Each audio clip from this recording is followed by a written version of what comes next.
Thank you so much. So you all are beautiful, so I want to start with that. President Kathy Young, Dean Claudine Thomas, Professor Daniel Tucker, the Board of Managers and Trustees, the faculty, staff, and students at Moore College of Art and Design, my friends and my family, my partner Solomon, my 2 artist children, the stepper and trumpet player Seneca, and the puppeteer and musical theater kid Sydney. What an extraordinary honor it is to be with you all here today. Thank you again, President Young, for your generous invitation and slight gamble to share your first commencement at Moore with me. Over the past decade, I've participated in panels, visited classes and open studios, and moderated discussions here at Moore. So I already feel like I'm a member of your family. But now you have made me officially part of Moore's prestigious pedigree.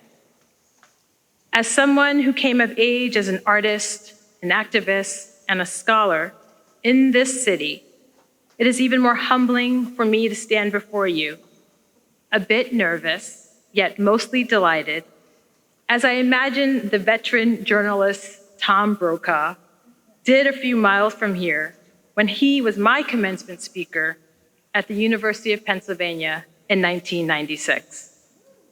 In other words, no pressure.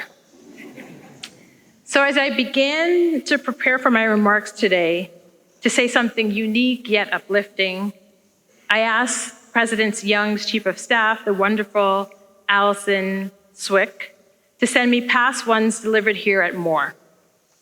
I even scoured the internet, so you can tell the generational difference, not YouTube, but the internet. Scoured the internet for other commencement speeches and found, as I often do, a model in the genius writing of our late great Nobel laureate, Toni Morrison. Again, no pressure. So oddly, it was neither her 2011 speech at my home institution of Rutgers, nor her 2004 one at another historic women's college, Wellesley, that called me. Instead, the one she delivered in 1979 at Barnard, at the wane of what that generation called the women's liberation movement, inspires me today. I won't spend too much time detailing what Morrison said in her commencement speech. You, as I did, can find it online. But let's just say that she rewrites the story of Cinderella with a focus on her 2 stepsisters and what happens to their fate after that story ends. I'd like to take you even further back than Cinderella. Another tale set in ancient Persia, dated as early as the 18th century BC, and is about another set of sisters, Dinazad and Scheherazade. Many of you may be familiar with this story or the stories that emanated from that original one. It goes like this. There once was a ruler named Sultan Shahryar who, upon discovering his wife's infidelity, beheaded her. After that initial act of murderous rage, he, as a leader of the kingdom, goes full-on misogyny, and for the next 3 years, he marries a new young woman, only to kill her the following day. To prevent even more violence against girls and women, Scheherazade, a farmer's young daughter, sacrifices herself by volunteering to marry the Sultan, despite her parents' objections and the apparent dangers to herself. Here's where the story gets interesting. She spends the first night of their marriage telling her younger sister, Dinazad, who she has brought to the palace with her for comfort and company, a story. She doesn't finish it. She allows the suspense, as we writers say, to hang mid-air. The Sultan, overhearing this exchange, is so enraptured by the tension and unresolved story that he decides not to execute her the next day. And so she continues, night after night, to end one story and begin another, ultimately telling 1,001 stories. Many of you know Ali Baba and the 40 Thieves, Sinbad, and one of my son's favorites, Aladdin. Together, this collection is known as the 1,001 Arabian Nights. Scheherazade is credited as its narrator. As for the Sultan, he, so moved by her, is forever changed. You see, Scheherazade and her sister have prevented their own deaths and the tragic fates of thousands and thousands of women in their kingdom through this very radical act of storytelling. This is a disturbing story, more progressive in its reception, perhaps, than in its intent. Either way, over the centuries, the fictional character of Scheherazade has become an iconic heroine and an artistic muse. For the classical music buffs in here, this Kimmel Center, you might recognize her from Korsakov's symphonic suite of the same name, or in the paintings of H. Lyman Sain or Sophie Anderson. But she has also transfixed several generations of Arab and Arab American women writers whose work actively challenges society's gender roles. Scheherazade has always been one of my favorite literary characters.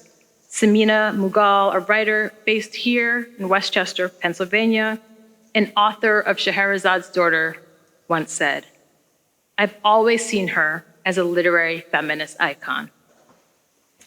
But I'm less interested in her relationship with the Sultan, for which she is most famous, and more intrigued by her connection to her sister, Dinazade, her first audience, her original muse, and her ongoing collaborator. I'd like us to think about how that exchange between two young people on the verge of adulthood and amid chaos offers me, maybe you, and all of us, a model of rebellion, freedom, and solidarity with others who are different from ourselves. Together, they ended state violence against girls and women, and they showed us how storytelling can change the world. As I look out to you today, all I see are storytellers.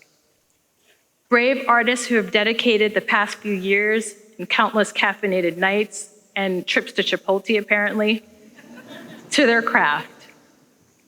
Young people who poured their heartache and hunger into telling a story, your story. Whether you're experimenting with typography or designing 3D printer sculptures, devising multidimensional and multimedia characters, photographing a quiet street corner in West Philadelphia, or capturing a cast brimming with life on film. Whether you reinvented yourself on the canvas or pushed the boundaries of form and fashion, you have all been telling stories about yourselves and to each other. Now you're about to share that talent and those tales with the rest of us and with the world. No pressure at all. And yes, in addition to what you make, part of being an artist, and we heard this earlier, means having difficult moments of dread, self-doubt, and stifled creativity. So when that part of your process befalls you, I'd like you to remember the listener, Dinazade, and that art at its best, its most urgent and most transformative, is never made by a solo genius or a solitary adventure. An editor helps revise a sentence. A muse inspires the photographer or painter. A subject captures the imagination of the filmmaker. A game designer works with a novelist on narrative plot. In other words, for our work to have full meaning, we must work beyond our own discipline and with others. I have lots of other people who are in my circle, my partner, my therapist, my friends, my colleagues, my editors, my children, my agent, my sister, my fellow curators, and other critics are often the first audience of my ideas.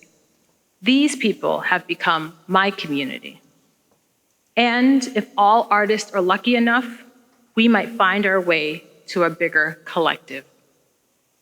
Rather than always fighting to be heard, through these connections, we artists have already made those spaces that are safe for us to experiment, to be avant-garde and a bit traditional, and spaces in which we can find our best voice. This is the power of collaboration. We must share resources, talk to others, and engage different disciplines and skill sets. In our highly polarized political moment, collaboration also shows us how to work across the aisle, find common ground, and make new coalitions. Artistic collaborations are both the blueprint and the bedrock to make our country more inclusive, more diverse, and more beautiful. More like you. And I believe in your vision. I say this not only as a critic who spends a lot of time studying, historicizing, and writing about art, not only as a curator who spends time working with artists to imagine public spaces with their imprint, or as a creative writer who spends time seeing words dance in her mind. I say this as a sister and as a survivor. You see, I didn't learn about Scheherazad's narrative powers as an adult. As a little girl, I was obsessed with her name because my parents loved it so much that they named my younger sister, who was born 3 years after me, Scheherazade. Scheherazade, a Black feminist photographer and activist, has completely lived up to her name and this tradition. I say this because after the night when I told her my deepest secret of being a victim of sexual assault in college, she listened, and then a year later asked if she, while still in college herself, could use her camera to tell my story of healing. And in doing so, she saved my life. But not just mine, Cher, as we call her, or Titi, as my kids call her, has spent her life and her art empowering Black girls, Black gender-expansive and non-binary youth, and young Black women in the nonprofit A Long Walk Home to use their art to end gender and racial violence. This is what sisterhood, or even better yet, what siblinghood looks like as political and creative acts. She, like you, went to art school, the School of the Art Institute in Chicago, and knows that stories can transport us to new universes, build safe spaces, and ensure that the most vulnerable among us are at the center. Their voices and vision of justice leading our way. But the telling of the story is only part of the tale. It is the sharing and receiving that also matters. And through that process, something new is heard. Maybe we call it truth, or justice, or even love. That is real power. So I encourage you to find another person with whom you can collaborate when you think your own muse has abandoned you, or a deadline seems impossible to make. Remember the community that you've made here, the communities you already have, and the collectives you are already part of, for your art to be born and simply to be free. Hold on to that connection and each other tightly, gently, and bravely beyond this moment. And in doing so, you will be able to save the world. Not too much pressure, you got this. So to the Moore class of 2020, 2021, and 2023, I say congratulations, Mubarak, salud, and thank you.